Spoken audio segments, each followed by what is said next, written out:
2, 1.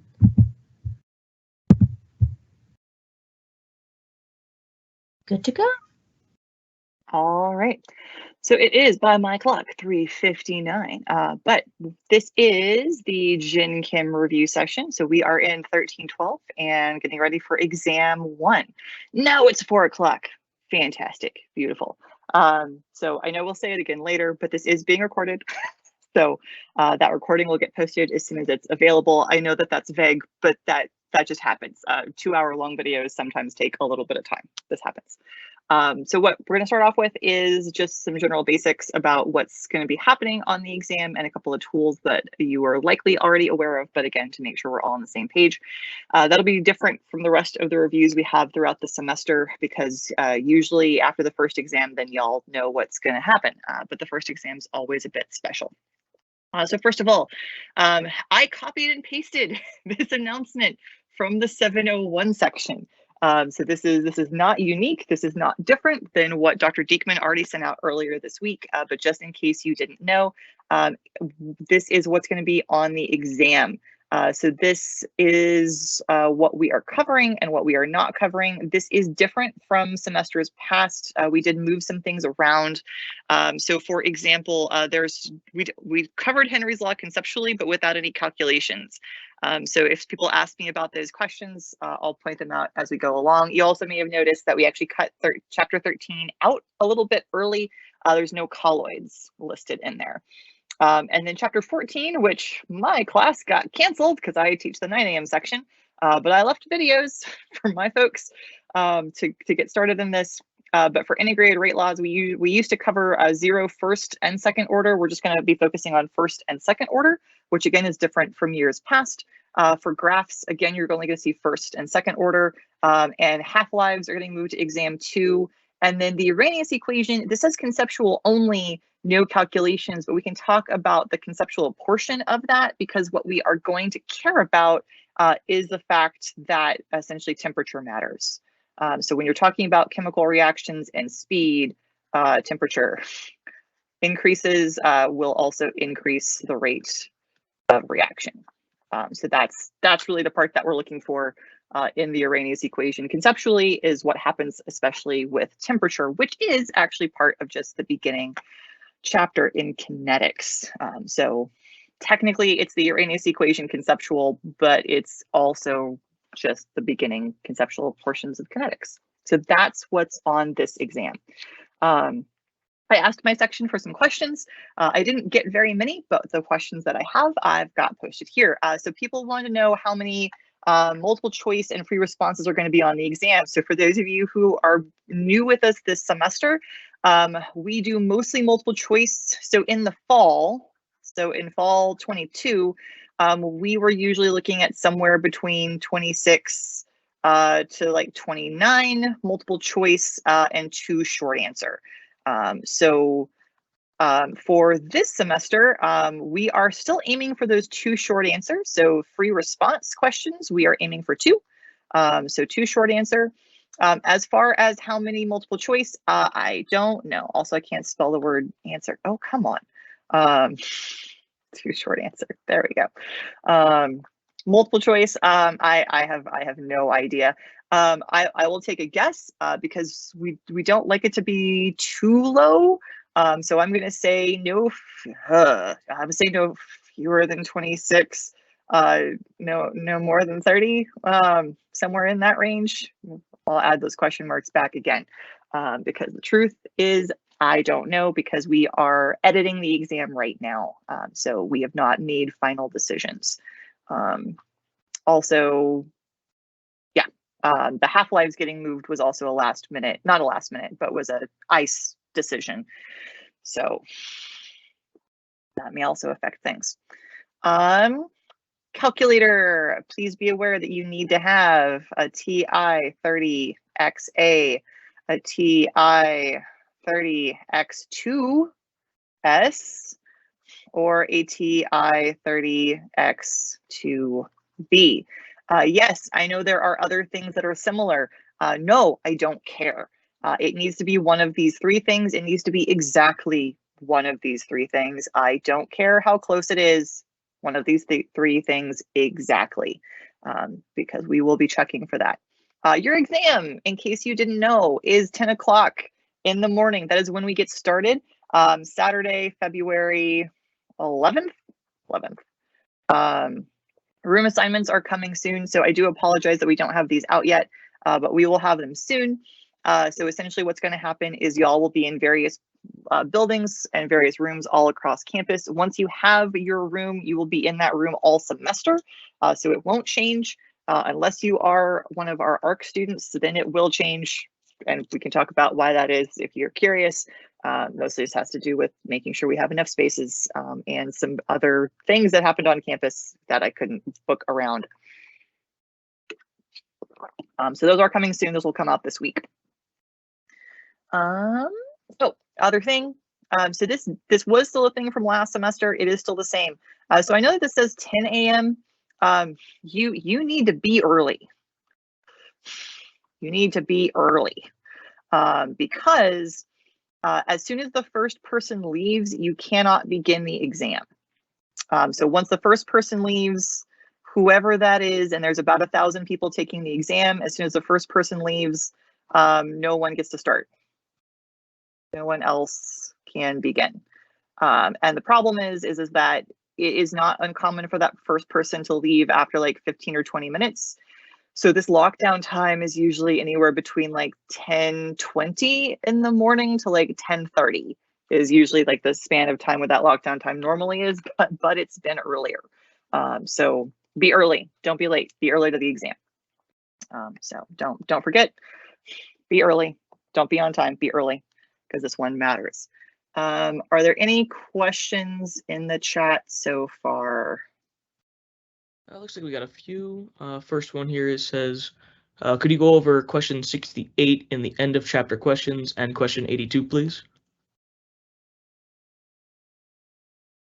For 68 and 82, I'm going to assume those are out of chapter 13 because that's what we've done the most of so far, but I don't know. To assume chapter 13, and that person can chime back in if I'm wrong. Okay, other things?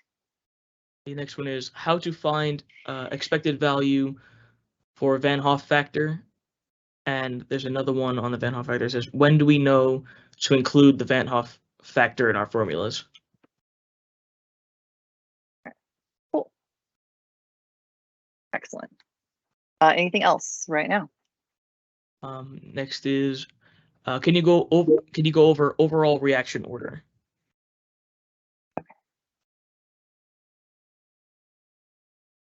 Great. Oh, and someone said that it is chapter 13 for those ones. Sweet. Okay, good. We'll just hear that. All right, excellent. Other things? Next is, can you go over when we're supposed to use Raoult's law versus when we're supposed to add the pressures of the solute and solvent?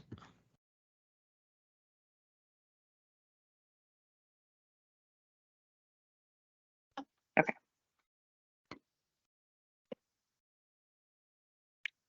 Okay. Anything else? There's, can you explain rate laws?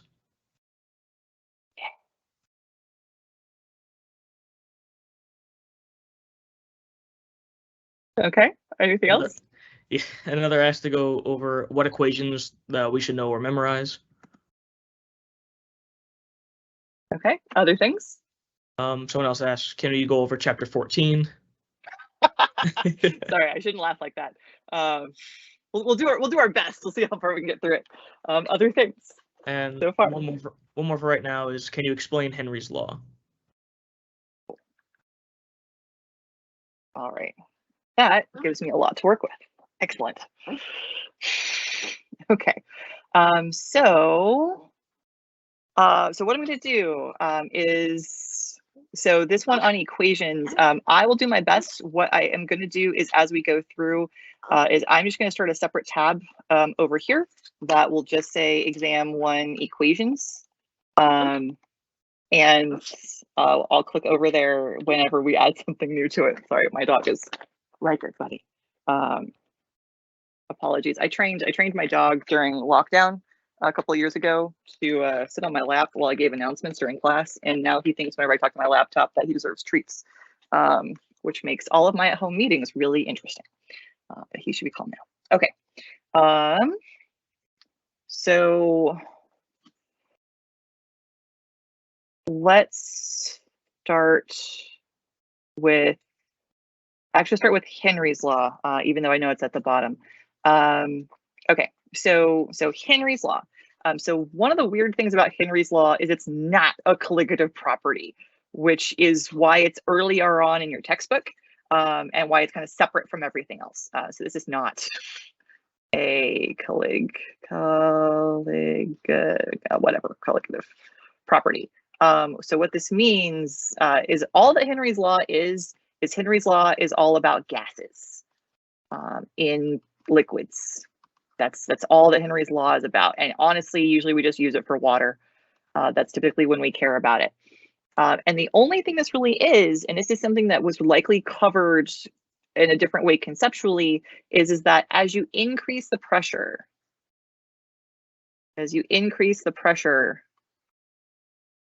of that gas, which we can actually describe as the partial pressure. So whenever we're talking about a particular gas, we can always say, so like as I sit in this room, my total pressure is something like 1 atmosphere, but then I could talk about the pressure of just the nitrogen in this room, and the pressure of the nitrogen in this room is something like 0.08 atmospheres. That's rounded, but roughly.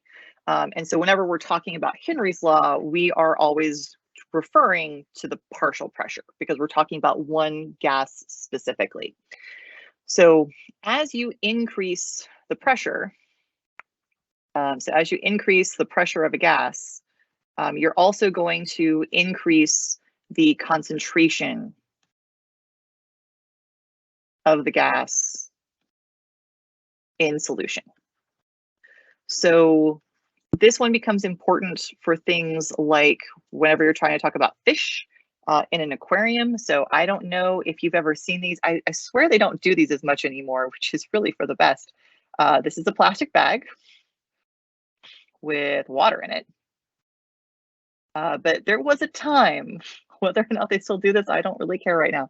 There's a time where there would be like carnival games and you could like win like a goldfish. That's a goldfish. And what they would tell you is as soon as you get home, open the bag. Like as soon as you can, open the bag. And that's because there's oxygen in the water and the fish is breathing this oxygen. They're using gills instead of lungs, but they're breathing the oxygen out of the water. So what's happening is that the fish is using up the oxygen in the water. The oxygen that's in the air above the bag is going into the water, and it's going to run out. There's a finite amount of space above the water, and the fish will suffocate because it won't have any more oxygen to breathe. So that's why you want to then open the bag, because then the bag is open and the fish then stays alive because the fish then is hanging out where there is lots of oxygen above, and there will be plenty of oxygen then to go into the water. Same reason why when you talk about things like the bends, so that's when scuba divers go down deep underwater, more of any of the gases, nitrogen, oxygen, etc., will be dissolved in their blood. And then we said when pressure increases, the concentration of the gas increases. The opposite is also true. So when the scuba diver is deep underwater, they get more gas to be dissolved in their blood. And then when they come back up to the surface, the pressure goes down, that concentration also goes down, and you can get actually little air bubbles in your blood, which is bad. Because our bodies were not really meant to do that. And so that's where we've got different medical devices that will actually help with that. But it's requires medical attention if that happens. So that's what we care about in Henry's law. Increasing the pressure will increase the concentration of the gas. Therefore, the opposite is also true. Decreasing the pressure will also decrease the concentration of the gas. So you can also think about this like a soda bottle. higher, there's higher pressure above the soda bottle, and that's why you get the bubbles in the soda. So that's a part of Henry's law that you need. Yeah, we have equations for it. Your textbook has equations for it. We are not going to use them though. We're not going to need them because when we put workshops into the class, we took those out. I am grabbing.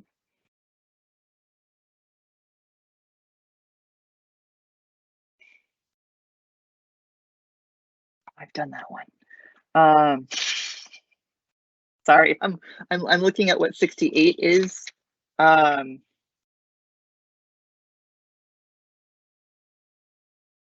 So I can tell you right now for time, I'm going to do 68 in a follow-up video. I don't mind doing 68 in general, but I have done 68. 68 takes me about 20 minutes, assuming that I do it in a straight and non-rambly way, because this is 68's not short. So I'm actually going to skip 68 for now, so I can answer other questions. The other thing I should mention is that 68, because basically the reason why 68 takes some time, it's not too bad, but it does things that we won't actually do. So 68 asks about the molal concentration of sodium chloride in seawater. And it gives you the differences. And so you wind up solving for a mole fraction of your solvent, given the vapor pressures, which actually we might do that part. But the thing is that since sodium chloride is going to separate into sodium ion and the chloride ion, the question has more complications in it, and we don't typically involve the Van Hoff factor in Raoult's law. So this question is a really good thought question. It's good to think through. It's good to do, but typically has too many steps to actually do it for an exam question. So I'm going to do 68 later because I've been there and I've done that.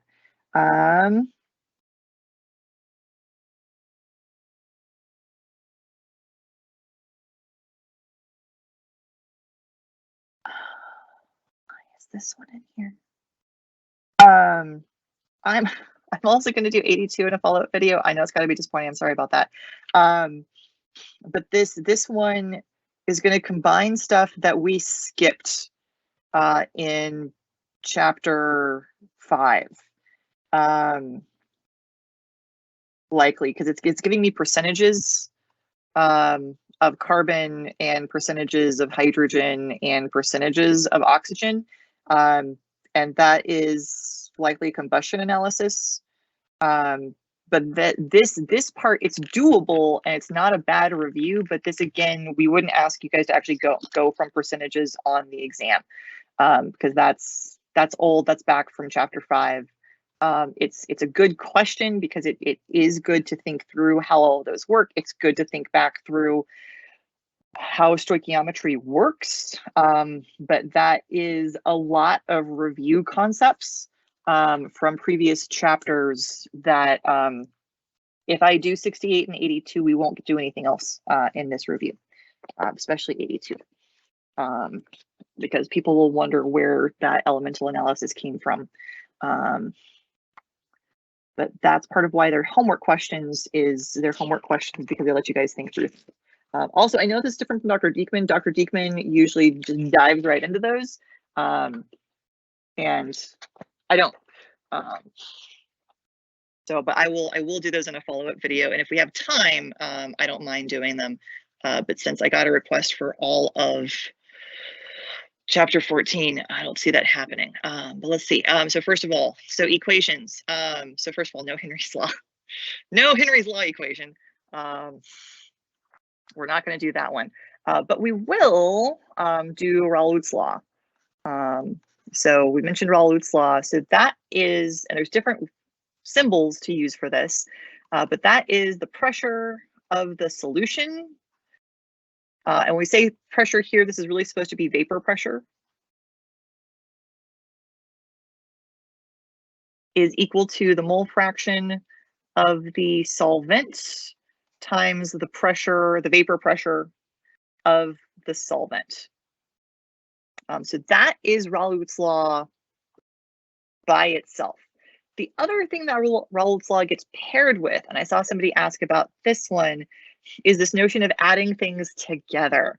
So there is something else which is called, the fancy name is, it's Dalton's law of partial pressures. All you really need to know is that if you wanted to know the total pressure, then you could take the individual pressures and add them together. And that sometimes is what we wind up doing. So sometimes Raoult's law can look more complicated because it actually will combine both of these things, where you may actually have the pressure of the solution is equal to the mole fraction of one solvent times the pressure of that solvent plus the mole fraction of the other thing, the solute times the pressure of the solute. So that's what somebody was actually asking about. And the thing is that how you know when to use which one of these is dependent on your solute. So there are different words that we use to describe solutes. So one of these phrases is non-volatile, or the opposite, volatile. Non-volatile means that it has no vapor pressure. So when we say it has no vapor pressure, usually these are things like solids.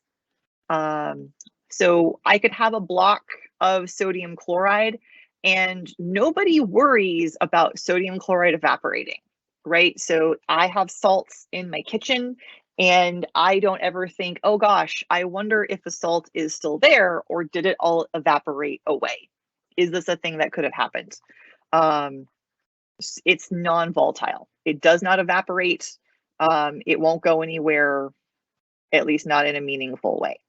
Whereas volatile solutions, these are things that are going to have a vapor pressure, all of their own. And so these are things that will evaporate over time.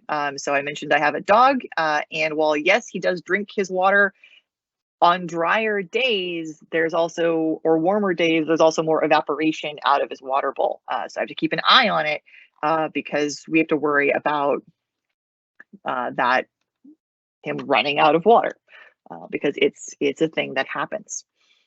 So these are in general your two main options for solutes in water. Solutes in general with Raoult's law. And the thing is that if it has a vapor pressure, then you have to worry about it. So if it has a vapor pressure, then you're going to have to do this equation where you add them both together. If it does not have a vapor pressure, then you don't have to worry about it. So you only have to do it once. If there's a non-volatile solute, you have to do it essentially twice if it's a volatile solute. So as far as what those tend to look like, because I know that that's the next question coming, is you'll know what those are typically because of the way that they're phrased. They'll have different information in them. So one of them will say something like, need something that doesn't dissociate. Glucose. Glucose is great. I'm going to use mole fraction to make my life easier. A 0.2 mole fraction solution of glucose in water. Actually, just what is the vapor pressure associated with a 0.2 mole fraction solution of glucose in water? The vapor pressure of water at, we'll go with 25 degrees Celsius is, oh, what is it? It's low. It's like 17 torr. We'll pretend 17.6 4. So if this is my question, then of glucose, I'll add some verbiage to this. A non-volatile solute in water. So if this is our question, then all we're going to have to do is use my pressure of my solution is equal to my mole fraction of the solvent times the pressure of the solvent. Notice that in this question, they gave me the mole fraction of glucose, which is not the solvent, that is my solute. So since those are the only two things I have, I can do this a bunch of different ways, but just like the whole notion of like the whole pizza pie, and if I added up all of the slices of pizza, I would have one whole pizza. When we add up all of the mole fractions, they should equal 1. So if I want the mole fraction of my solvent, all I have to do is take 1 and subtract the mole fraction of the solute. This is the thing with fractions. So just like if it was percentage, we would know that all of the percentages add up to 100. This is mole fraction. All of my mole fractions add up to 1 if I have all of them. So my mole fraction of my solvent is 1 minus 0.2, which is 0.8. So that is a good thing to keep track of. So then I can add this in. 0.8 times the question gave me this, 17.6. We can do that math.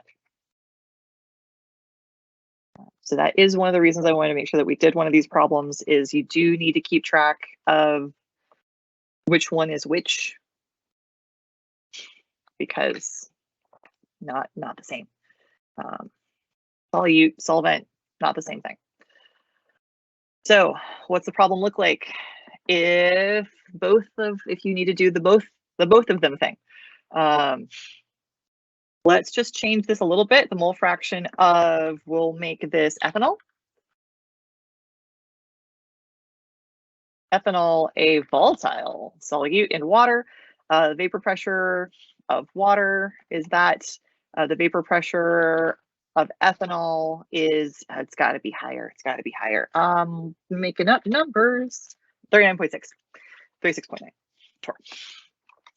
So one of the things that you should note is not only now does this say volatile solute, but the problem gave us additional information. So in the first one where I did not need to worry about glucose, I only had the vapor pressure of one thing. I only had the vapor pressure of water. And that's the only information that the problem gave me because that's the only vapor pressure that I had. So that's the only information, but that's also the only one I needed to worry about.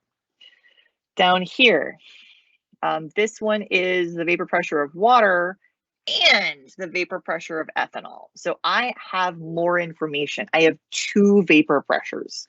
So the fact that I have 2 vapor pressures is the information I'm looking for to tell me that now I'm going to use the one where I use both of these. So now I'm going to need the mole fraction of water and the pressure of water plus the mole fraction of ethanol, which I'm abbreviating ETOH, and the pressure of ethanol. So now I actually need to use both of these.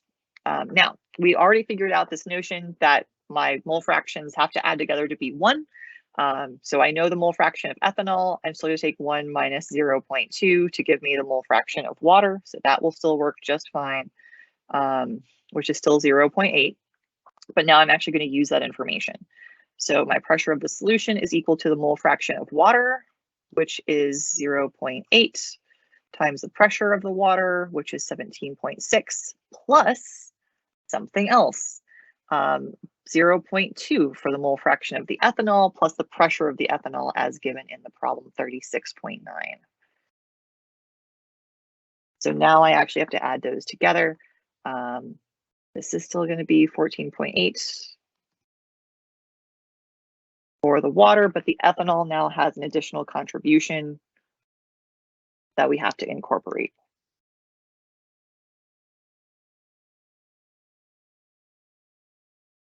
So this is one of those times where, while yes, we may sometimes give you additional information, one of the things that is our general rule of thumb is we don't lie in problems. And what I mean by that is we're not going to give you a vapor pressure of a solid because they don't really have vapor pressures.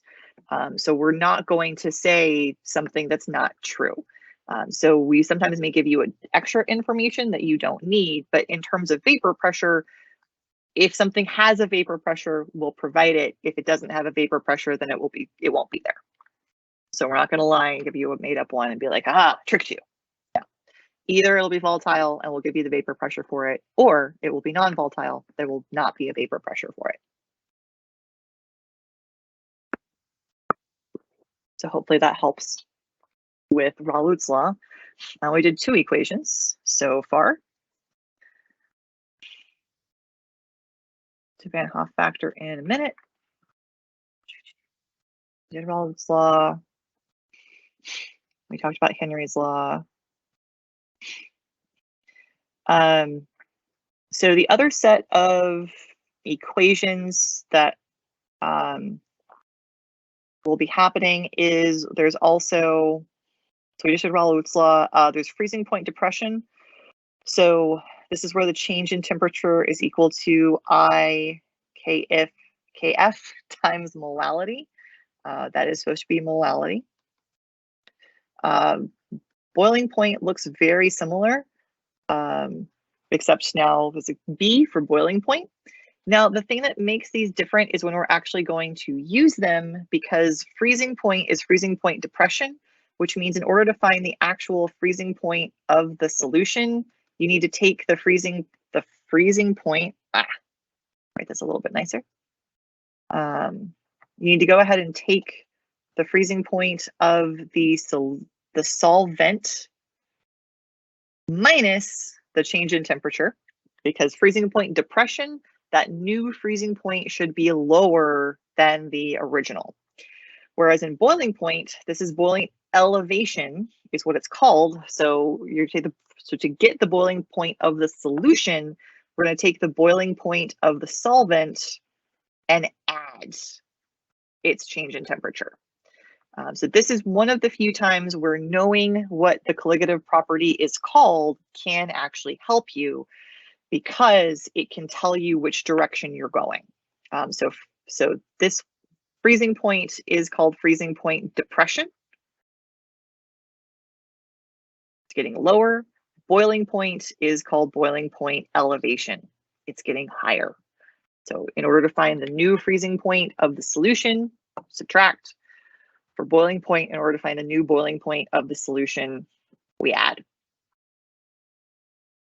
So there's 2 other equations.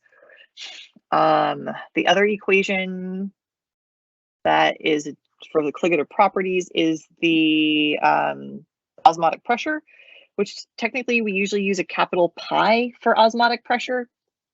You use whatever you want. I'm not going to look at your notes. Osmotic pressure, there we are, is equal to I times the molarity. I know molarity and molality look similar, but that's molarity times R, which is the gas constant, times T, which is the temperature in Kelvin. So there's your other colligative property 1. So one of the other pieces of information whenever it talks about equations is one of the things that I don't necessarily consider to be equations, but you can certainly go back and find all of them, are all of the different units.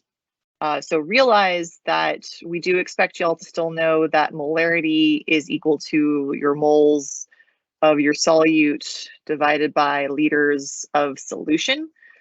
So there are a whole bunch of different units that you are responsible for. So those quickly, molarity, mole fraction, mass percent,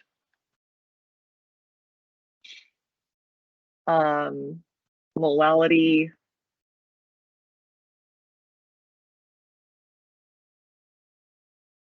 feel like there's 6 of them. Oh, that's because we do mass percent, and off of mass percent, we can also do parts per million and parts per billion. That's 6. 1, 2, 3, 4, 5, 6. Yeah. Well, it's like, I always feel like there's 6 of them. Why do I feel like there's 6 of them? So those are all back in your notes. We've been using these as we go. You guys are also welcome to ask about them in the chat. But otherwise, that's your quick and dirty version of chapter 13, because there's also all of those. We do also think y'all remember density, by the way. Oh, brother, density is equal to mass divided by volume. We think you know that. We also think that you know that in order to go from Celsius to Kelvin, that to get to something in Kelvin, you take the degrees Celsius and you add 273.15 in order to get to the temperature in Kelvin. Sounds good. I never actually make a whole equation sheet, and so my brain is always like, am I forgetting anything? Oh, Van Hoff factor stuff. That's what else I'm forgetting. Van Hoff factor stuff. Time to go back to Van Hoff factor stuff. Okay, how to find the Van Hoff factor and when to include it. Just part of the reason why I was avoiding one of the end of chapter questions, because one of the end of chapter questions that somebody asked about includes it when we don't usually include it. But Van Hoff factor. Van Hoff. Also known as the I. So there are 2 different times where we talk about Van Hoff factor. Time 1 is in some of those things we were just looking at, like the change in temperature is equal to I times Kf times the molality, and it's just part of the equation. It's just hanging out in there. It was also hanging out in our osmotic pressure equation. It's just there. When these happen, there are a couple of different ways that you know that you need to use I. So one way that you know is that you have an ionic compound. So these will be typically things that are metals and nonmetals. So that's why we often talk about things like sodium chloride, because so keep in mind that while this is the same periodic table that will be on your exam, we print y'all's exams in black and white, not in color. So while you will have this access to this, and it does technically have this key down here, it's a lot more difficult to figure out where metals are and non-metals are on here because it's in black and white. But in general, metals are the green ones, which is this stuff on the left-hand side and down below. Non-metals are the stuff in blue, this corner over here. So a lot of times when we're talking about metals and non-metals, here's my sodium, here's my chloride. That's an ionic compound. It will separate into ions in water. It will dissociate. One of the other things to keep in mind with ionic compounds is there are ionic compounds that don't necessarily follow that, which are things like your ammonium bromide. So this is because this is a polyatomic ion. So this is under the ionic compound umbrella, but there aren't any metals here. So this will still dissociate into ions. That's the ammonium ion. This is the bromide ion. So it is still ionic, even though there are no metals present. So that is a thing. So that's one way you would know. The other way, and this is one where I need to check the exam and see if we did this, is strong acids. Strong acids will also ionize 100%. There's a list of 7 strong acids back from chapter 9. And I just needed to ask my colleagues if we're going to bother y'all about them, because it's HCl, HBr, HI, HNO3. Well, those are my 4 favorites. HClO3, HClO4, and H2SO4. There's 7. Ha!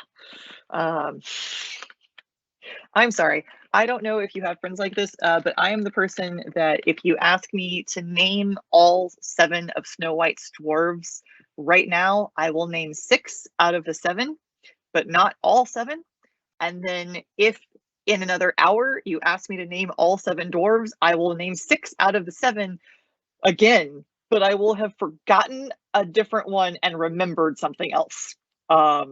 That's just how my mind works. I'm really great at remembering 6 out of 7. So I'm like, oh gosh, there's 7 strong acids. I'm in trouble. I'm going to forget Doc, aren't I? I think these are actually the 7 strong acids. These also dissociate 100%.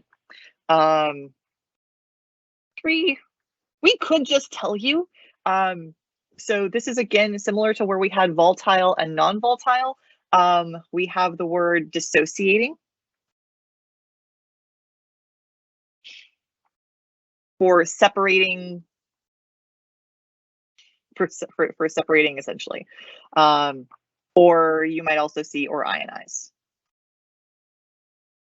which means that if it is non-dissociating, non-dissociation, fine, non-ionizing, then this is an I of 1. So I think one of the ways that the question was originally phrased is, when do we know when to use the Van 't Hoff factor? Technically, you're always using the Van 't Hoff factor. It's just sometimes the Van 't Hoff factor is 1.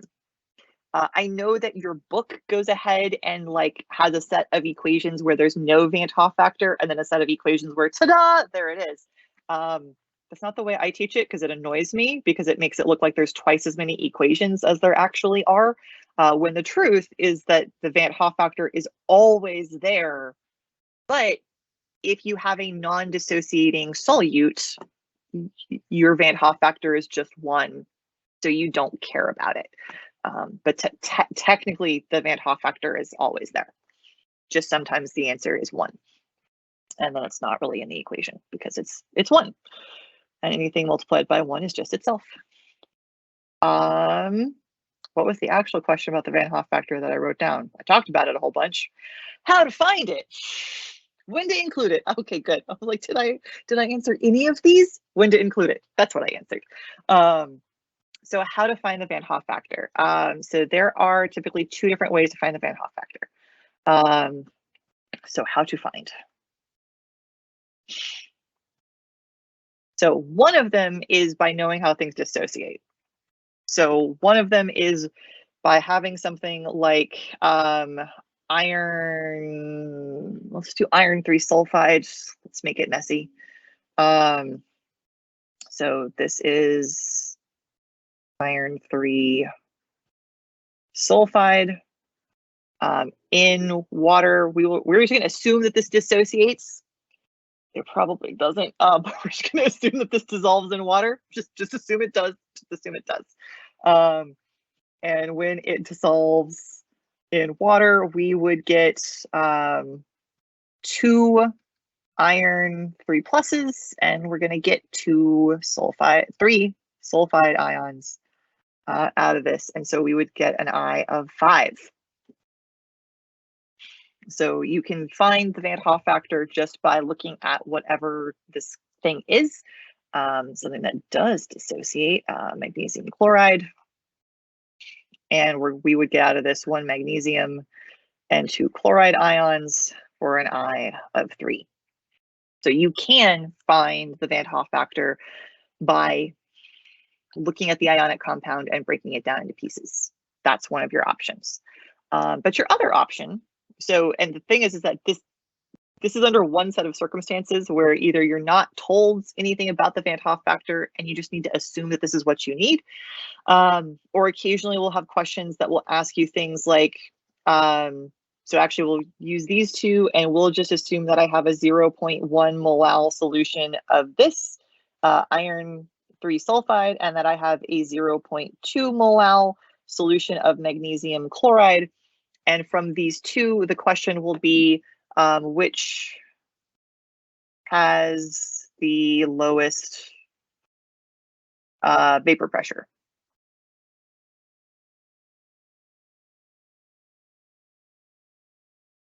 So as far as I'm concerned, this is all conceptual. All conceptual. I do not need to calculate anything. Which aqueous solution? That'll make this question a little bit better. Aqueous solution tells you that it's in water. So that way we're not trying to mess with like, are they non-volatile solutes that somehow have vapor pressures? I thought we already said that's not a thing. It's not a thing. Aqueous solution. These are both aqueous solutions. They're both in water. What this is really doing is for lower vapor pressure, we are thinking about the colligative property of vapor pressure lowering. And all I really need to know is the more stuff, the lower the vapor pressure goes. The more solute is in solution, the lower the vapor pressure. Well, my iron 3 sulfide breaks into 5 pieces when it hits water. So this is not really a 1 mol solution. This is really a 0.5 mol solution of solutes, because my iron's going to separate from my sulfide and I'm going to have all of these pieces. So that's really a 0.5 mol solution. Likewise, my magnesium chloride breaks into 3. So this 0.2 mol solution really breaks into 3 pieces. That's a 0.6 mol solution. So that is going to have more stuff in it than the iron 3 sulfide. So my magnesium, my 0.2 molar magnesium chloride would have the lower vapor pressure because it's got more stuff in solution once you factor into it the dissociation. So the Van Hoff factor is one where you do have to think about it. You do have to give it some consideration because it's not always going to say, consider the Van Hoff factor. Anytime you see a metal, you're going to need to consider the Van Hoff factor because that's a skill we think you already have. So you need to be able to identify ionic compounds and consider what the Van Hoff factor of that may very well be automatically without us telling you that that's a step you need to take. Oh, the other way that this works. The other way you find the Van Hoff factor is one where you have a problem set up and it actually asks you to solve for the Van Hoff factor. So these can look like a couple of different things, but one thing that it can say is something like I'll make this bigger in just a minute. The freezing point of water Kf is equal to 1.86. Freezing point of an aqueous solution is negative 0. Bigger. Sorry, like 2 shakes. 4.02 degrees Celsius. There's my Kf value. If the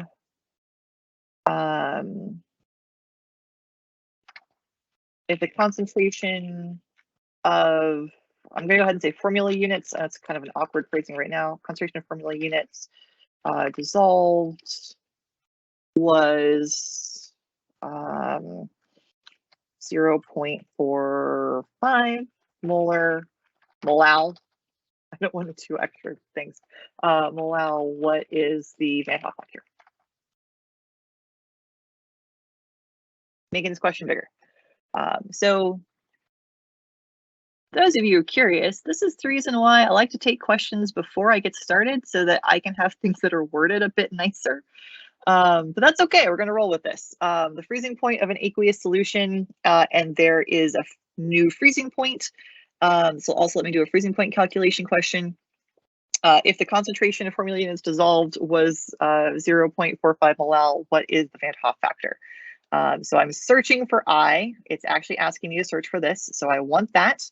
I know that I can deal with my change in temperature is equal to I, K, F, and M. There are different ways to phrase this. We'll talk about that in just a moment. First of all, I'm going to go ahead and get through my math.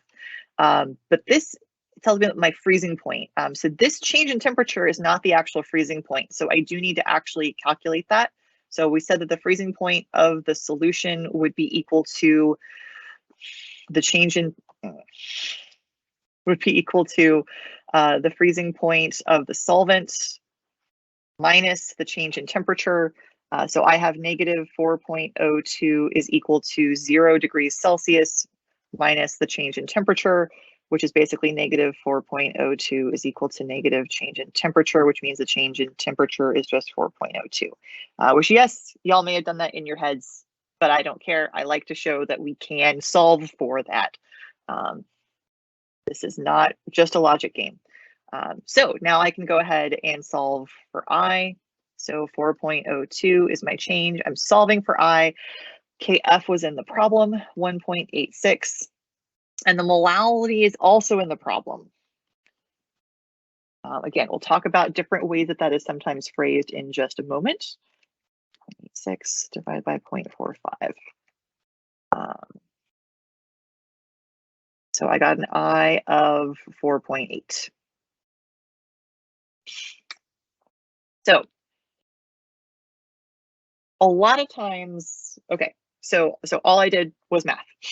So all I did was math and divide things. Okay, so other ways that this could be phrased, because a lot of times we don't actually use that phrasing formula units, but we can solve for I given enough information. So other ways that this could be phrased.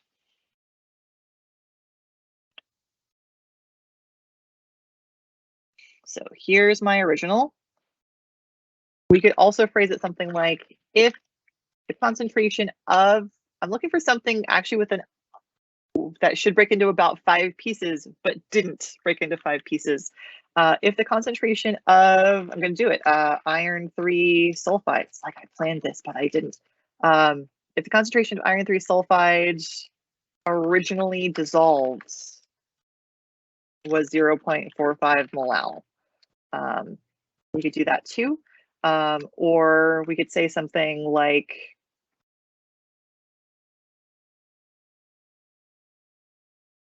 concentration. I'm trying to think of something that insinuates that it's not dissociated yet, or that's the whole thing. Actually, the other way we would do this, if I'm just going to put a blank, if blank grams of iron 3 sulfide was dissolved in blank grams of water, that would make you solve for the molality. So that's another way that we could set this up. What I'm trying to make sure that I do is say something about the concentration of the whole thing.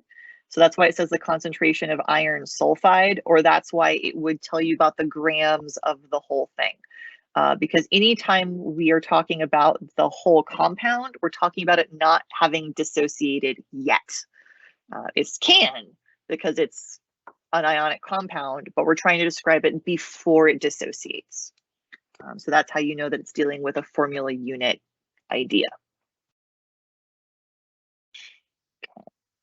I'm going to do one more Van Hoff factor example because this is the one somebody actually asked for before we got started. So where is... So if that hasn't blown your mind yet, so I made a workshop for my class since we didn't have class on Friday, and it had this question in it. Because we can also relate the Van Hoff factor to percent ionization. So here's the thing with percent ionization, is it's really trying to describe something that's very similar. So when we really talk about the Van Hoff factor, we're trying to talk about the total number of particles divided by the formula units. When we talk about percent dissociation or percent ionization, what we're actually talking about is we're talking about the particles that disassociated, the particles that ionized, the particles that changed, divided by the formula units. And if we're doing percent ionization, then we're going to multiply it by 100% because that's how we get percent. So percent ionization is different from the Van Hoff factor. Now, the thing about this is when you do percent ionization, it's a similar concept, but it's a different value. Because, still thinking conceptually about this, when you're doing percent ionization, let's actually just for a moment imagine. So first of all, in percent ionization, you're just going to have something that could separate into two pieces. So no 3 pieces, no 5 pieces, just 2.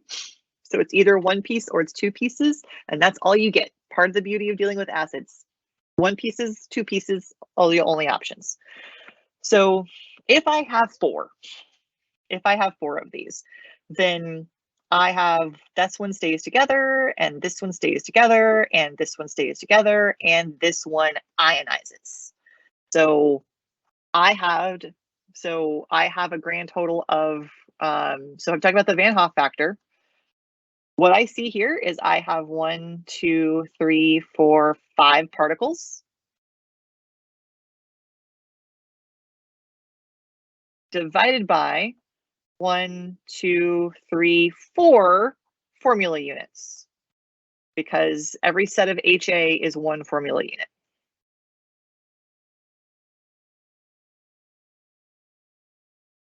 So this is equal to 5 divided by 4, or 1.25. So there's my Van Hoff factor. Now, if I'm dealing with percent ionization, I'm asking a slightly different question, but about the same solution. So I get to use my same picture, but I'm asking a different question. Now, I'm actually asking about the particles that ionized. I still care about my formula units, but I don't care about my total particles anymore. So this part doesn't matter. Oh no, I didn't mean to get rid of that many things. Fine, great. Now what I care about is for percent ionization, I still care about formula units. So I'm still going to have 4 formula units on the bottom because that's still the same. But now what I want to know is I basically want to know how many of my formula units ionized. So out of all of my formula units that potentially could separate, one of them separated. This was the one that was together, but now it's not. So 1 ionized. I realized it ionized into 2 pieces, but this is the weird thing about percent ionization. In percent ionization, the only option is to go from 1 to 2. So we actually don't care about how many pieces there are because we know how many pieces there are because the only option it had was to break into 2 pieces. This is the magic of percent ionization times 100%. So this is in fact 1 divided by 4 times 100%, which is 25%. These are related to each other. Because conceptually they're related to each other, so they are actually related to each other mathematically as well.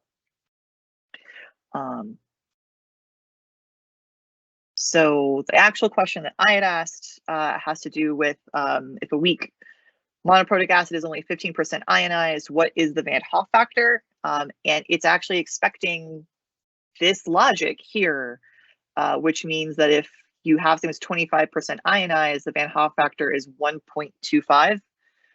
So if you know that something is 15% ionized, your Van Hoff factor is in fact just 1.15.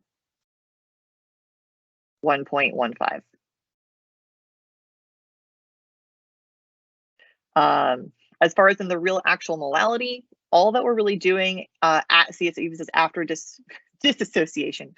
After dissociation, I need to fix that spelling. all we're doing then is we're just going to take our I and multiply it times our molarity. So this just is my 1.25 times 0.38. And I had done this ahead of time and then I didn't copy my notes over. Oh, I did. It's right there. It's just sideways. This is what happens when I prepare for an exam review, but I prepare for an exam review earlier. And then osmotic pressure, y'all can do that one. That's just going to plug in all of these factors into osmotic pressure. I did do that one out here. I did. So all that is then is taking my osmotic pressure. I'm going to go ahead and go with IMRT again. And when you R is the gas constant, which will be on the back page of that potentially useful information page. And you get a grand total of 10.7 atmospheres.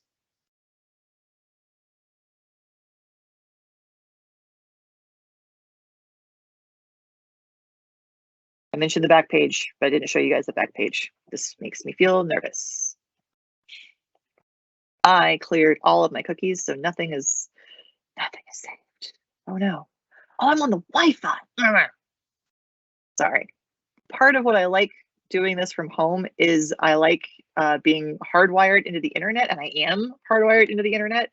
But I didn't turn the Wi-Fi off, so my laptop's likely running off of the Wi-Fi instead of the hardwired connection. If something is problematic, that means I can fix something. But I'm not going to fix it now because you'll panic that I went away. So there is this lovely 701 section, Gen Chem 2 701, and there's stuff in here. And so I highly recommend that you hang out and look at this because oh, I didn't put the old, I thought I put the old exams in here. I meant to. I'll fix that. I did put the end of chapter questions in there. Good for me. I meant to also put the old exams in there. But the thing I like about the old exams, if for no other reason, then you can find out what we usually give you for the potentially useful information. So it doesn't have to be a mystery. Because honestly, we usually just are lazy enough and grab this old page. So we usually don't reinvent the wheel. We usually just grab the old potentially useful information page. So if you're curious about what we usually give, this page will tell you. So old exams are super useful for that idea. Okay, I know I haven't answered all of the questions yet, but I've been talking for like 45 minutes. I probably should have paused earlier. But let's go ahead and take a pause and see where we are on people's questions. So what questions do we have? So the next one we have are what are the rate of consumption? Okay. Next one is how are boiling points and freezing points reflected in phase diagrams? Okay. Someone asks, is the 2019 exam still a good resource to practice for this exam? Okay, we'll talk about that in a minute. All right. Someone else asked how to approach the Van Hoff factor problems. I don't know if you've covered that already or not. Okay. Next is, can you go over number 18 on the 2019 practice exam? Okay. Next is, should we be concerned about last semester concepts other than those that have been explicitly stated or are simple enough for us to recognize? Okay. And looks like the last one for now is, do we need to consider Van Hoff factor for a strong basis as well? Excellent. Okay. Anything else? Appears to be all for now. Cool. Okay. So as far as for how to approach Van Hoff factor questions, one, I'm going to give you general advice on approaching questions. If you've never done it before, or if this is a skill that you decided you didn't need anymore because you're better than this, may I recommend bringing it back. So either you've never seen this before, or you've seen it before and you skipped this step. But one of the things, whenever you look at any question, I don't care what it is, any question, it's a good thing to do things like underline what you're looking for. What is the goal? Because this is going to tell you what the units are, maybe what units you're looking for, where are you going, what are you trying to find, and then also what do you have, because this is going to help figure things out. What do you have? And this is then also going to include things like, is this an ionic compound? Is it a volatile compound? What's going on in there? So one of the skills that we test you on, but most of what we have set up for you doesn't let you practice this very well, is what is happening in this problem and what do you actually need? So Alex has everything done with topics across the top. So it tells you, hey, we're doing Raoult's law right now. Hey, we're doing a freezing point right now. The end of chapter questions are kind of varied because they're at least not labeled for you, but they still usually are labeled like chapter 13 versus chapter 14. So realize that, like, underlining what you're actually looking for, knowing what the units are going to be, all those things will help you in general with problem solving. Otherwise, I think for Raoult's law, or pardon me, for the Van Hoff factor, I think I've covered enough stuff on how to approach those. If not, then this is a really great office hour question. But for otherwise, I don't think I have anything else I can add on that right now. The thing with Van Hoff factor and strong bases, so I skipped over that. Here's why I skipped over this, though. So strong bases would be things like sodium hydroxide or barium hydroxide. I already harped a bit on this whole idea of metals and nonmetals. All of your strong bases are actually ionic compounds. So all of your strong bases, you actually don't have to recognize that they're a strong base because all of them are ionic compounds. It's not a bad thing to remember what your strong bases are. So if that was a thing that, like, you're like, oh, it's totally a strong base, I got this, then great. But your strong bases are ionic. And so they were technically already covered under my other rantings about that. So that's the reason why I didn't touch on it. But you're correct, by the way. You're correct. You would treat them the same way. So it's not a bad idea. As far as last semester stuff, always a good question, by the way. So the hard thing is that I know my chicken scratch version of this doesn't encapsulate everything that the person asked. But the person said something like, things simple enough. And ironically, that's perfect, but that's also really vague. So what I mean by that is there are things we can still ask you that we did explicitly talk about and we did explicitly say, but it was a while ago. Also, we had some ice days in between now and then. But it was things like, what dissolves best, and so it was about dissolving, and it had to do with intermolecular forces, and a lot of times when we're dealing with intermolecular forces, those will also back up to Lewis structures just a little bit, and so we're going to pick things that y'all should be somewhat familiar with, but those will still be things like carbon dioxide. Carbon dioxide is non-polar, even though it has beautiful oxygens. So there are things that we will call back on from the last section. We're doing our best to either call it out exactly so that you have a chance to go back and find it, or things that are relatively straightforward. So yes, there's stuff from last semester. The other thing I do like is that at the beginning of chapters, beginning of each chapter, that it has like a little like remember section. It's at the very tippy top of the actual chapter.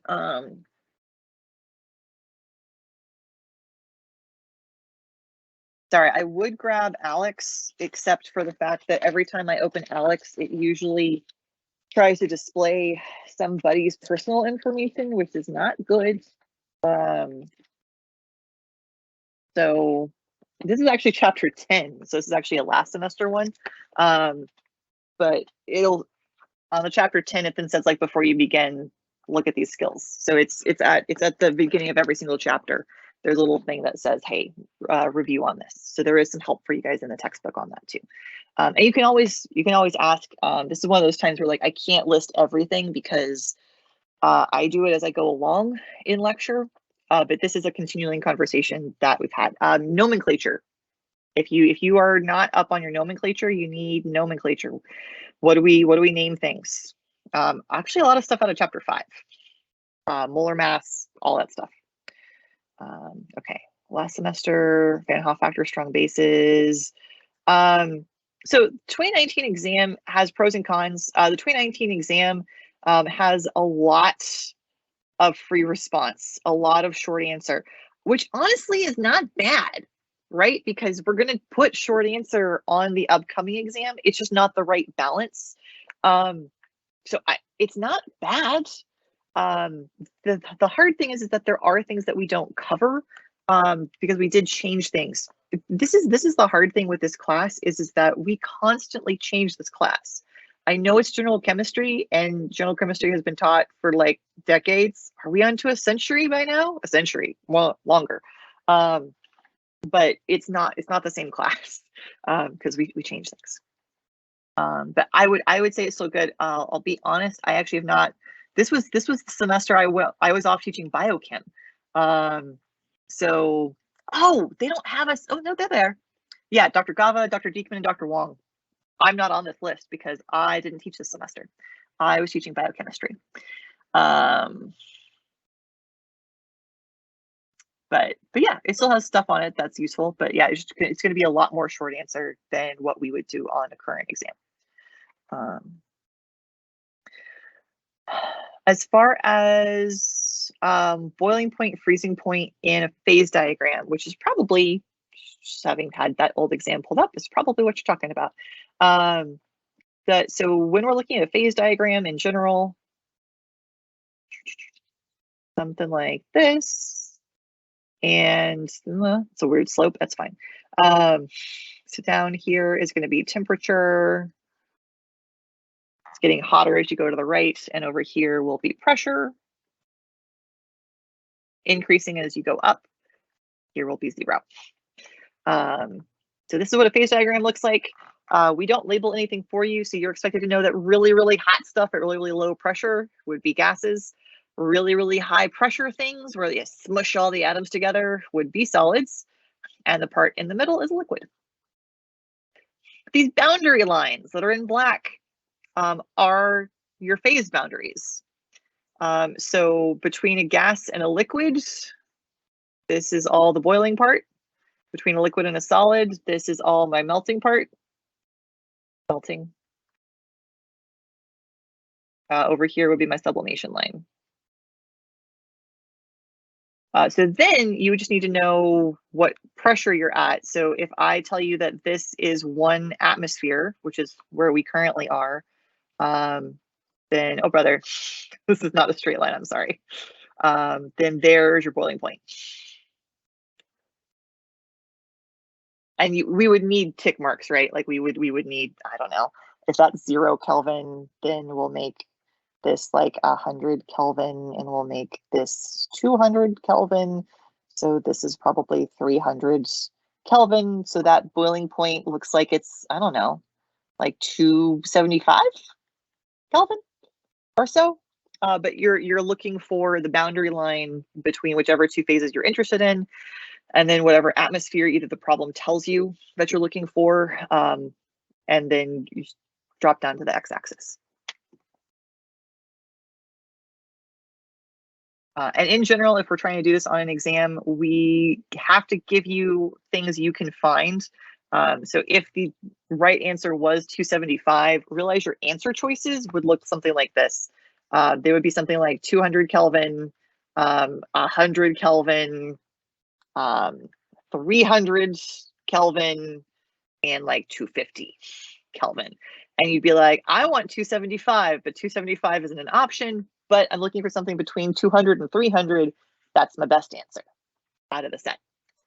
So if we do things off of a graph, realize those, we can do those as multiple choice questions. Those actually make pretty good multiple choice questions because that way we can control how far apart the answer choices are. So it actually makes that a lot easier than trying to do them in short answer. Because in short answer, then it's too difficult to be like, oh, is 275 correct and 274 is not correct? That feels strange. Okay. So if number 18 is a kinetics question, I might do it. What is 18?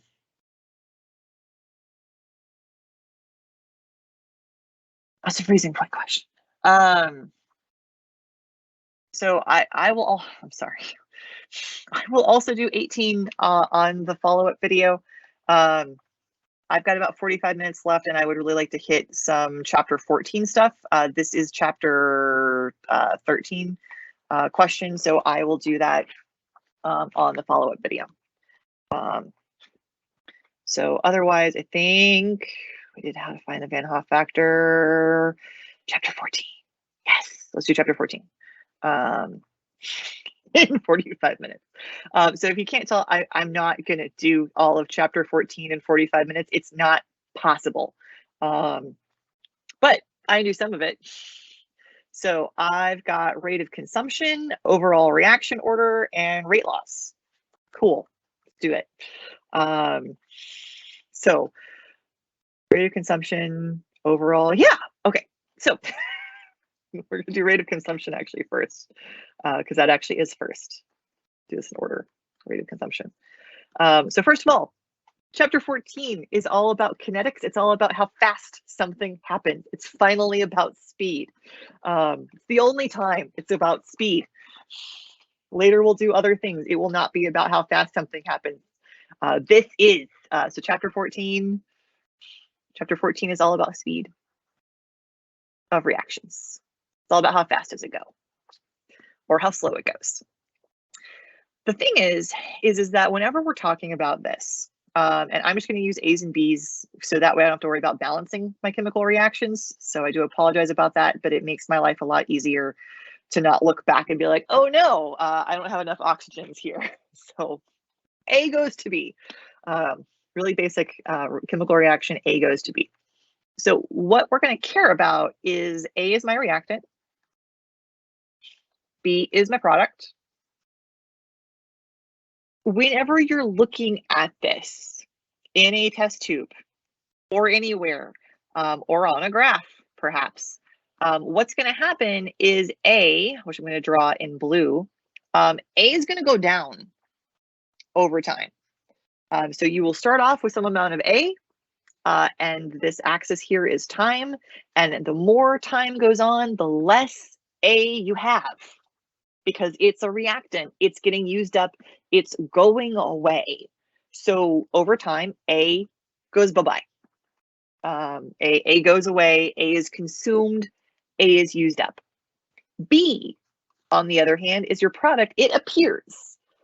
So B shows up. Ta-da! B, it's the product. It appears. So this is something that happens in kinetics, and we can talk about how fast it goes.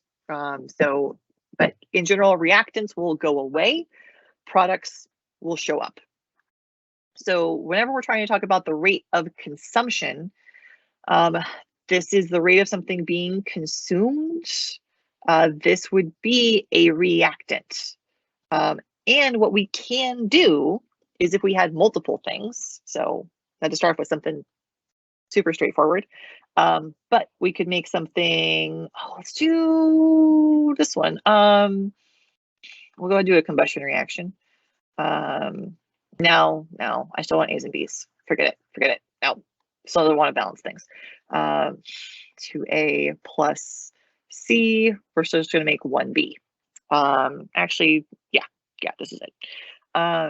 So the thing is that here now I finally have some stoichiometry. So something different now is happening, which is that for every 2 A's, I need 1 C, and that makes 1 B. So the thing is that with stoichiometry now, I could actually say something, and I could actually say, if C disappears at a rate of 0.1 molar per second, what is the rate of consumption of A.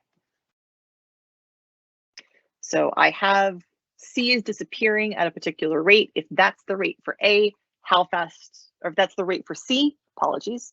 If that's the rate for C, then how C, then what about A? So what I can then do is I can talk about the consumption of A. How fast is A being consumed? I can actually still use stoichiometry for this. So I can actually say that if 0.1, this is technically molarity per second of C, and for every 1 mole of C, I need 2 moles of A, I can actually use stoichiometry to figure this out and say this is still 0.1 molar now A per second. No, not per second. This is not acceleration. 0.1 molar. Oh, 2. Math. I'm sorry. My partner was teasing me that I'm allergic to caffeine after a certain time, and in some ways he's not wrong. Should only have so much caffeine after noon. So all I did is take the number out of the problem and set it up with stoichiometry to tell me that for every 1 C, I actually need 2 A. So A is disappearing twice as fast as C is. So a lot of times that's the way that these problems are set up to discuss, is how these are related to each other. And if one is disappearing at a particular rate, what's the rate of the other one? So you can do rate of consumption like this. This is not the only way to do rate of consumption. You can also do rate of consumption with symbols. So this is one option. There is another option to do it. It looks different though, because it's a different setup. Oh gosh.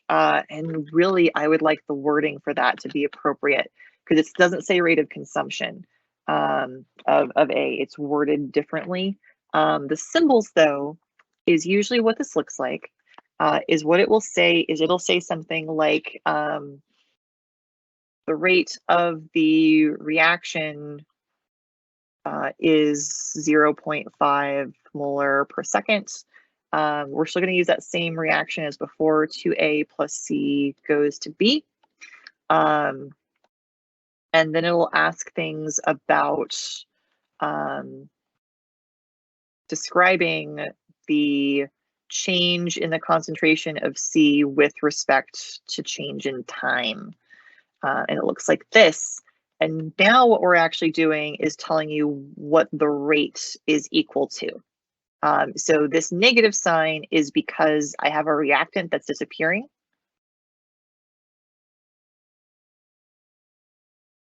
So the negative sign is just to reflect the fact that my reactant is disappearing. My change in time is also part of that rate. Now, the thing that gets a little bit sometimes confusing for people is when we're doing this format, if I'm trying to compare it to the same rate, this is the negative, if I'm trying to talk, that's supposed to be an A, not another triangle. Change in the concentration of A, the 2 actually goes down here now, is equal to my rate. So there's different ways to describe how fast something is happening and what's really going on with all of these. So take a look back at the notes. This is also something that we'll cover in class if we haven't already, to get some of these symbols down and the different kind of setups of what these look like.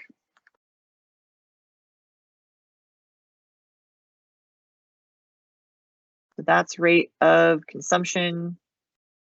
So I got to scroll all the way back. That's a lot of scrolling. Overall reaction order and rate laws. Okay. So a rate law. So once we introduce rate laws, we kind of keep rate laws for a while. So when we say a rate law, What this is this is going to be the rate of the reaction is equal to the rate constant times the reactant raised to some exponent times, if we have a second reactant, times a second reactant. So before, when I had 2A plus C goes to B, this would be A times C. This would be my rate law for this reaction. These X's and Y's would actually stay here because this reaction is not enough information. These are not the stoichiometric factors. These are not your stoichiometric coefficients. That is not what those are. That is actually one of our favorite questions, is to give you guys a chemical reaction and then ask you for the rate law. And the answer is you need more information than that. This is not enough information to do that. But the rate law is trying to describe how the rate is affected by A and C, how the rate is affected by the reactants. So you have a couple of different options for what this can be. So we could tell you, and in this case, I'm just going to make a sentence about this. So we're going to say that, again, we're still going to use the same equation. So we are still using 2A plus C goes to B. So we're going to say, write a rate law for the above reaction. My 2A plus C goes to B. Giving you more information now. That is zero order with respect to A, and second order with respect to C. These words, zero order and second order, tell you what those exponents are. So this is the information that we needed. So I am going to write this rate law part again. So rate is equal to the rate constant, lowercase k, times A, and it told me that A is zero order. So I get to put a 0 here because that's what this means. And for C, it told me that C is second order. That's says so right here. So I'm going to put a 2. So those words do give me those exponents. Now, I'm going to go ahead and clean up this rate law. What I mean by that is, if you've never done it before, you can do it in your calculator right now. Anything raised to the power of 0 is just 1. So therefore, I'm going to clean this up, and my rate is actually equal to K times C squared. And that's my rate law. So I know that the person asked about rate laws. The hard thing is that I think they just asked about rate laws. We use rate laws for like most of chapter 14. So this is an introduction to rate laws. Someone also asked about overall reaction order. Overall reaction order is where we take these exponents and we add them together. So in this case, my overall reaction order is 2. Because it's 0 plus 2, which is 2. Notice again that I don't need the chemical reaction. The chemical reaction does not tell me the overall reaction order. It can't. It doesn't. That's not what it does. My exponents do. So this is where, again, either from a sentence where we tell you about the order of the reaction, or from a rate law. Or one other way to do overall reaction order, but I'm going to do one more example of overall reaction order. So if we gave you, because we can do this, so I'm going to use something different. Let's use P to the first power, and let's use Q to the third power. So anything that doesn't show an exponent is assumed to have an exponent of 1. So even though it's not there, just like in stoichiometry, that thing wouldn't be there if it wasn't 1. So you get to assume the 1. So 1 plus 3 is 4. So this has an overall reaction order of 4.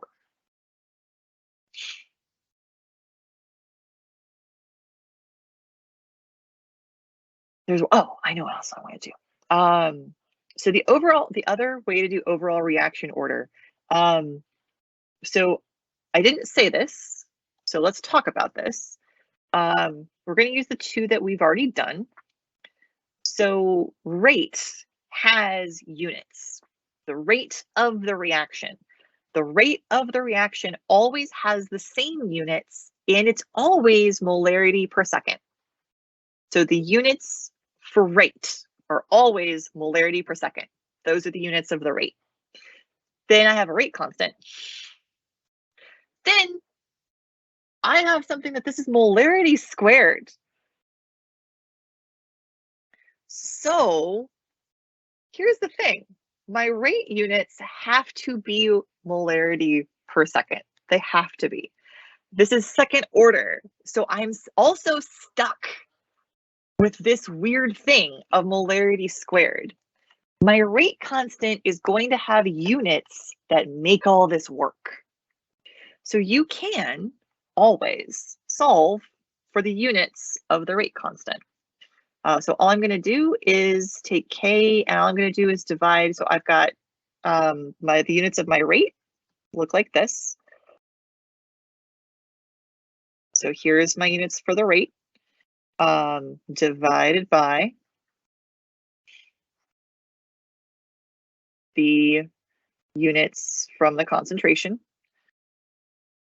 So now I can go ahead and say that this is molarity to the -1 power, seconds to the -1 power.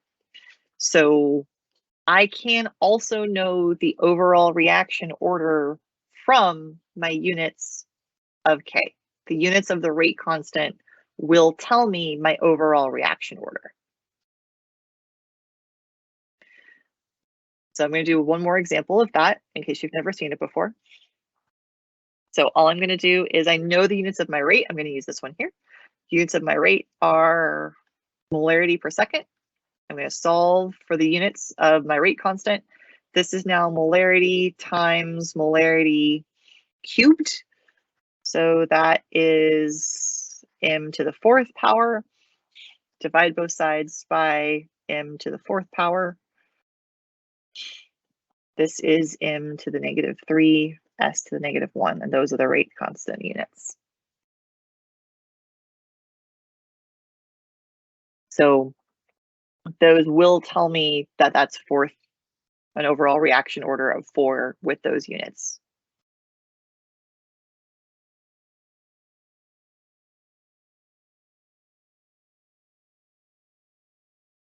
So it's about 5:30. It's time to look for more questions out of the chat. Otherwise, I can go back and do either the homework problems or the other problems. So any questions out of the chat so far?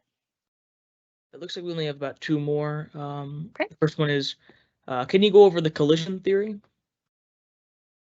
And the second one was, if an overall reaction order is 0, then is the rate equal to just K?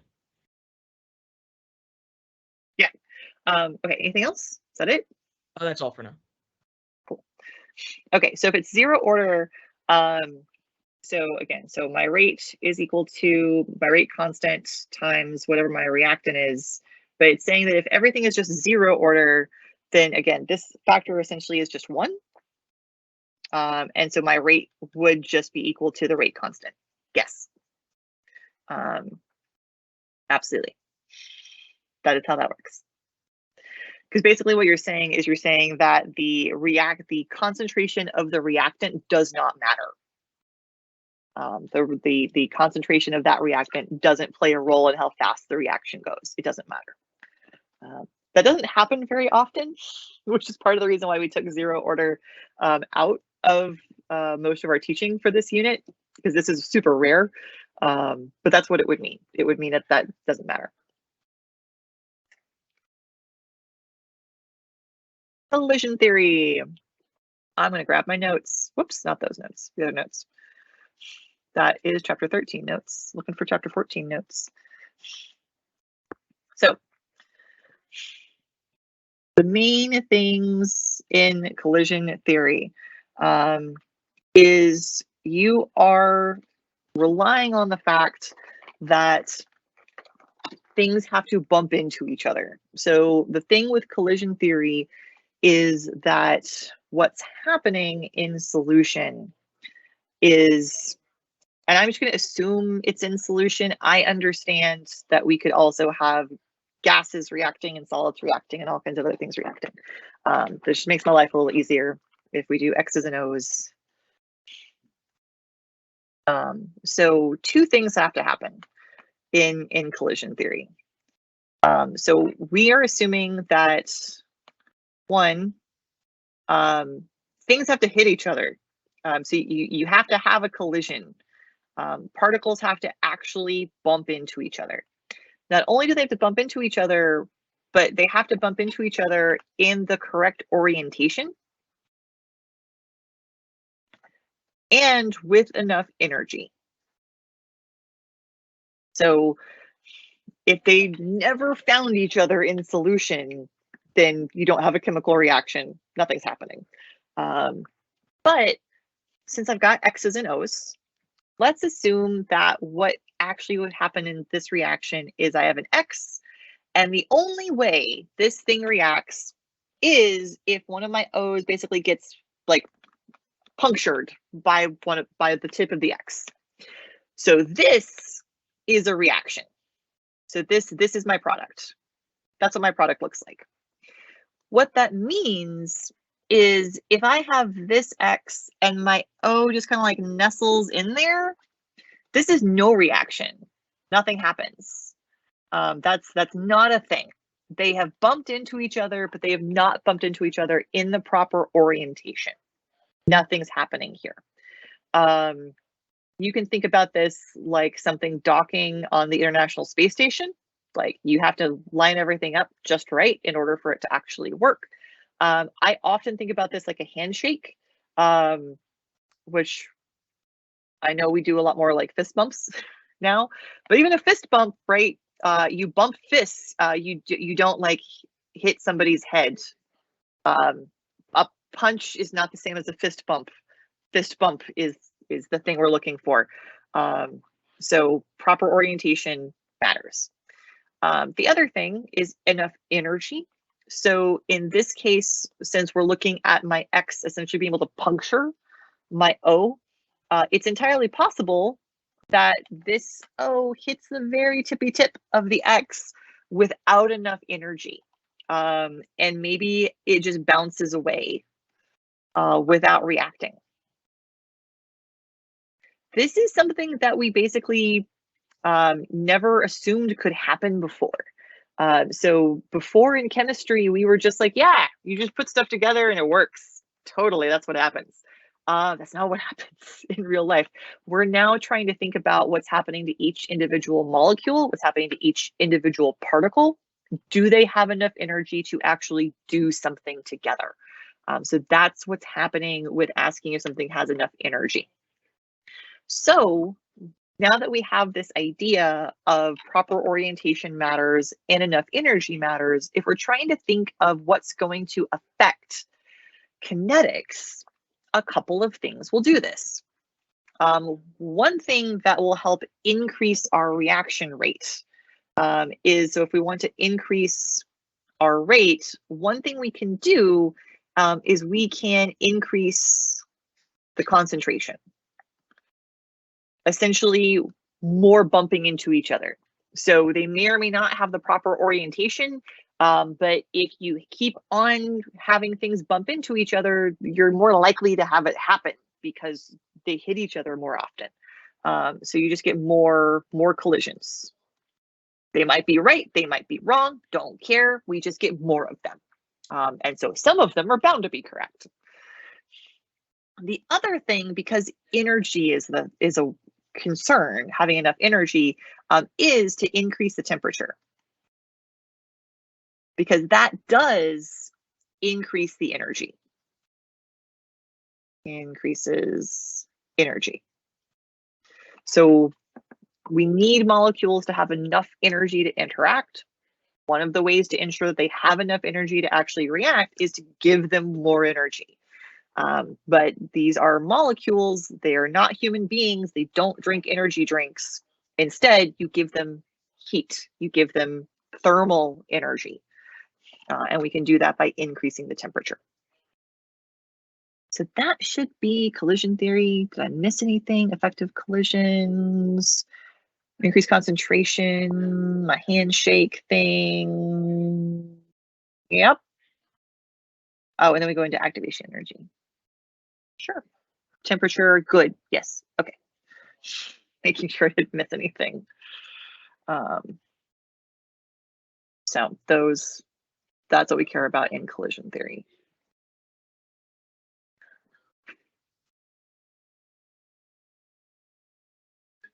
I have other questions. I can go back and do longer questions. Other questions out of the chat so far?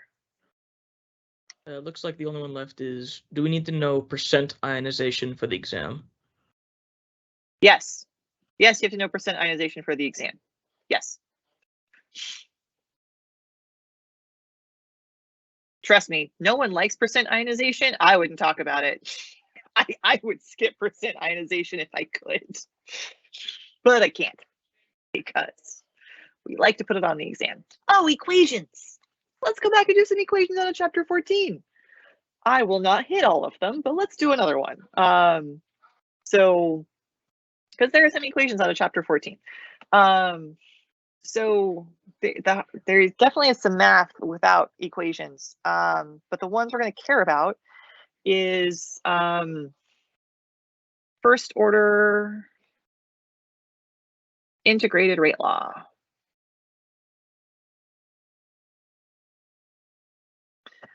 So I'm just going to give you the equation. In lecture, y'all will talk about where it comes from, but I'm just going to put it up there. So this is the natural log of A. A is a reactant, is equal to negative K. There's our rate constant again. Lowercase t, it's time, plus the natural log of the initial concentration. So this, no. So this is concentration of reactant after time t.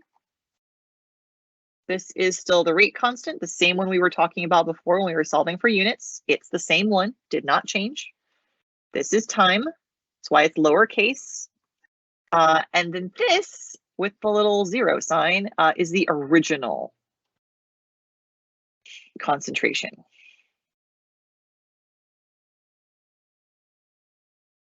So original concentration that we would have started a problem with. Ln, it's a natural log. It's on your calculator. It's a button on your calculator. That's what it is. It's a button on your calculator. So this is an equation we can use. And there's also a second order integrated rate law. Let's go ahead and put that one up there too. Because it's gonna have a lot of the same pieces, but it looks different. So the second order is 1 over A equals positive KT plus 1 over the original.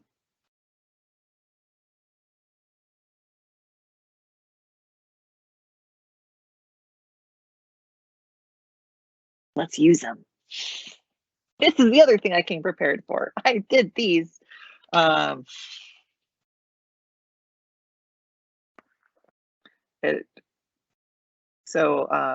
we're preparing for exam reviews, Dr. Diekman always asks for questions, and he spends time.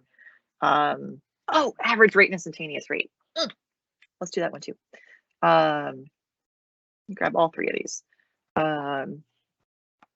And then he usually spends like a couple of hours, at least one, going over questions so that he's ready for the exam review. And that's part of, but not the only reason, it's part of why it's like doing textbook problems when I haven't already prepared them is a little bit rough, because that means that I have to think through what we're doing while while recording.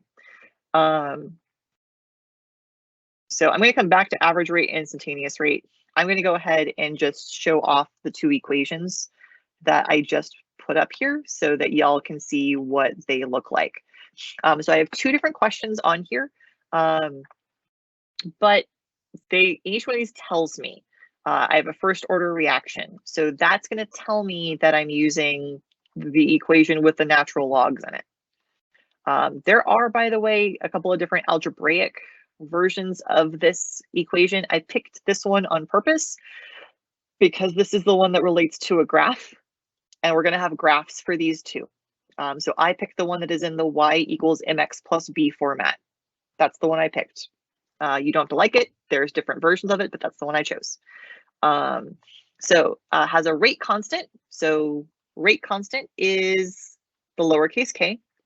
If the initial concentration of the reactant is 1 molar, so that's my initial concentration, how much will remain after 2 seconds? So 2 seconds is my time. So all I'm going to do is plug things in. But I have to deal with the natural log, which is why I want to do this. Is negative 55 inverse seconds times t, which is 2 seconds. So the seconds will cancel out, plus the natural log of 1. To do that, you do also need to know how your calculator works for this. So the natural log of 1 is just 0.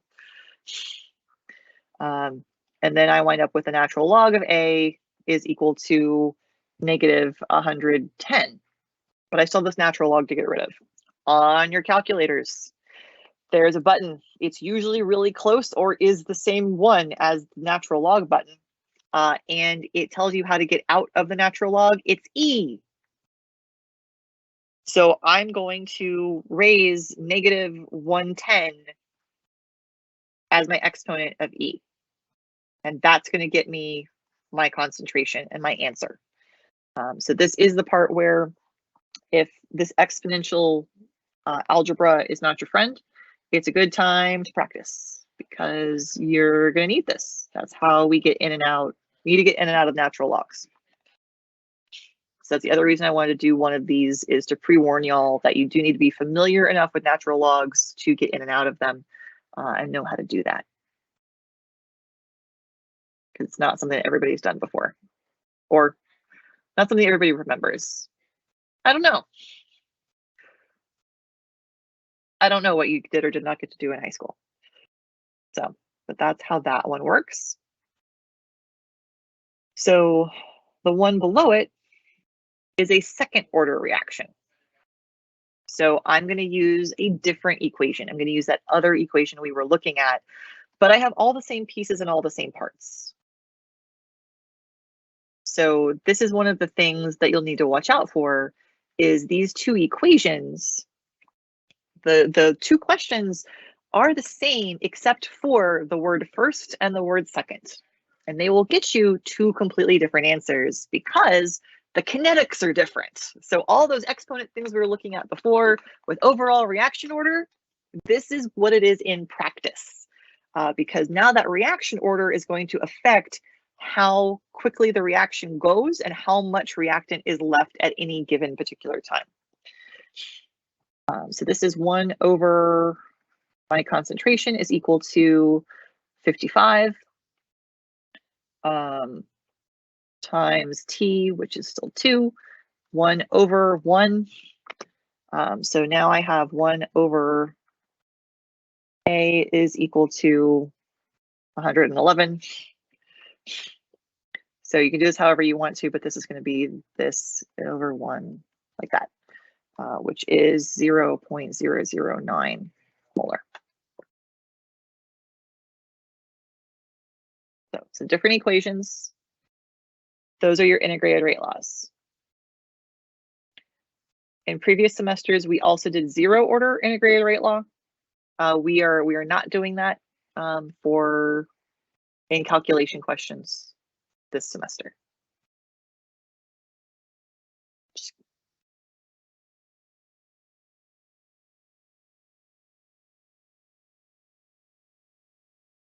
That was me stifling my opinion on that.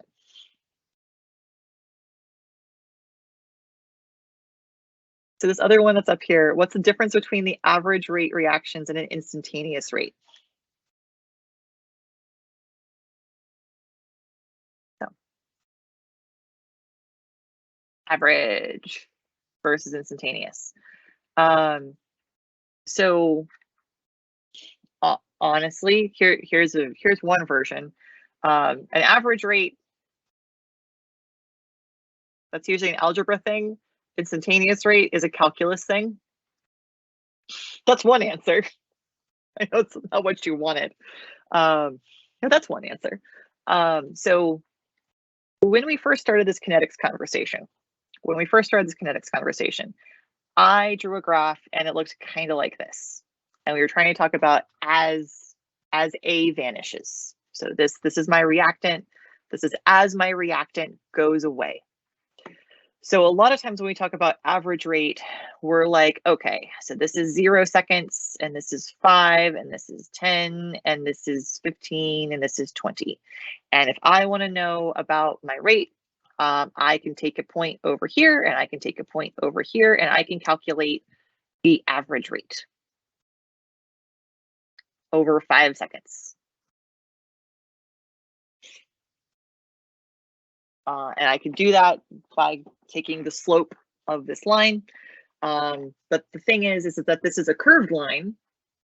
So if I just take the average, I'm assuming that this is a straight line, which I can't draw by hand very well.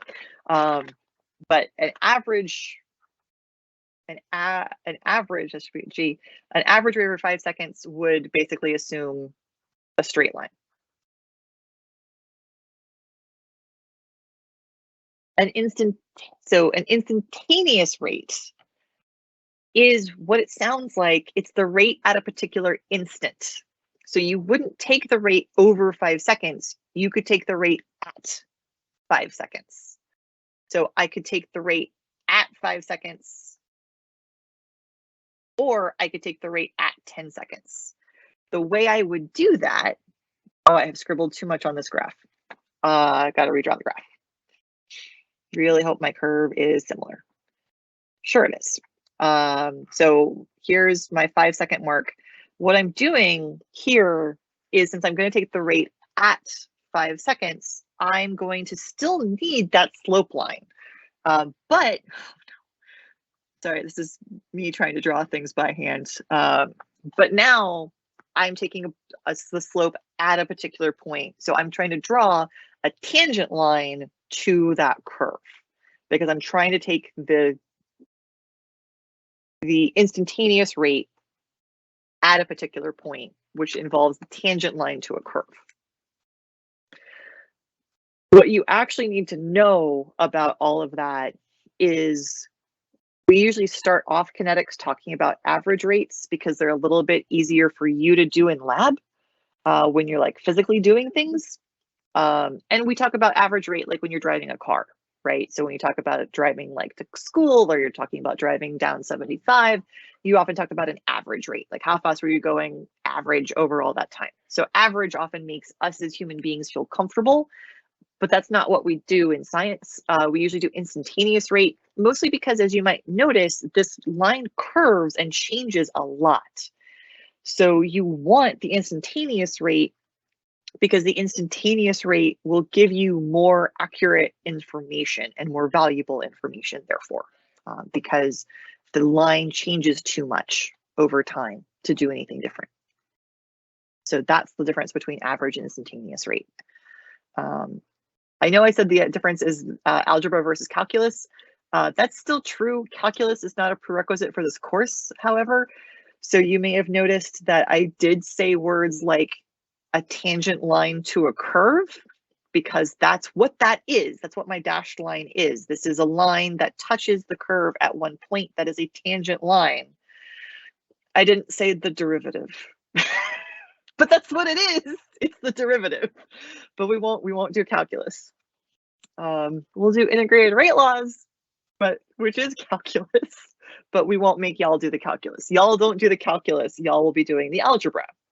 So we'll have you memorize the integrated rate laws, and then you'll do algebra with the integrated rate laws, but you won't do the calculus to actually derive them. 6 minutes left. Any questions over this stuff? There are no new questions at the moment. Okay, cool. So a couple of general things. One, I do not promise that this is all of the math. You may have noticed that I didn't write an equation for that average consumption question. So we did some math that involves stoichiometry for consumption. I didn't put anything down here. So there are equations and there's math stuff in chapter 14. The other thing that's in chapter 14, there are different ways to get information about the rate law. And there is one in particular that involves analyzing data.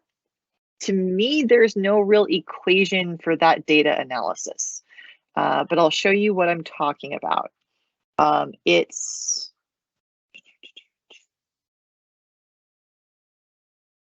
Where is it? Oh, this stuff. Yeah, this stuff.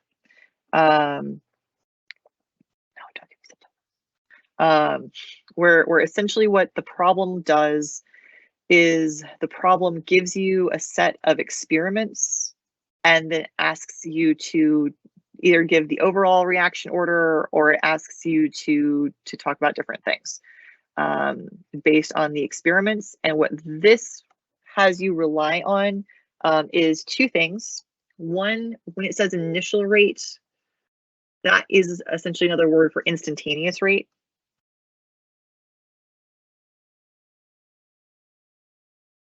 And then what you essentially have to do is you need to look for experiments where only one thing is changing.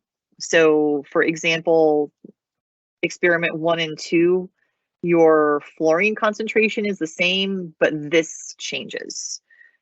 So experiment 1 and 2 would give you information about the reactant that's changing versus that I need 2 reactions where this one, the chlorine concentration stays the same and the fluorine one changes. So I would use the first one and the third one because I need one where this one stays the same. So that is another math thing, but there are kind of equations for it, but not really the way we usually think about those.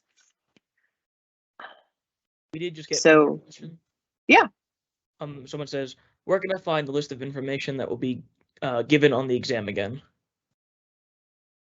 So you can find what's going to be given on the exam at the end of the spring 19 exam. So we've posted old exams. I will go ahead and post them right now in case they weren't already there to the 701 section. They should have already been there, but just in case they're not, I will do that right now. So you should be able to go onto the old exam and go to the back page, the last page of the old exam. And that will give you the information we give on exams. We don't give equations, by the way. There are no equations on there. Constants, yes, but not equations. But again, just take a look at the old exams, the 2019 exam, and see what's there.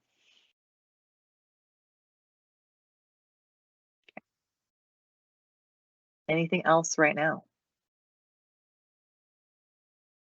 It does not look like there's anything else. Okay, cool. Then I will be making a follow-up video that has, looks like 2 homework questions and 1 2019 question on it, because I just know that the book problems usually take some time. But we at least got through some amount of equations and what might be on there, but do some due diligence and do some practice with all of those on your own. And check for the what's being covered on the exam. Again, 701 section has some announcements that go over all the different things that we're testing you guys on Saturday. And don't be late, be early for the exam. And yeah, I'll make that follow-up video with those 3 problems. And I think that sounds like we're out of questions. Amazing. Strange. That sounds like that's it. Awesome. Thank you all so much for joining. I'm going to end the live now. Have a good evening.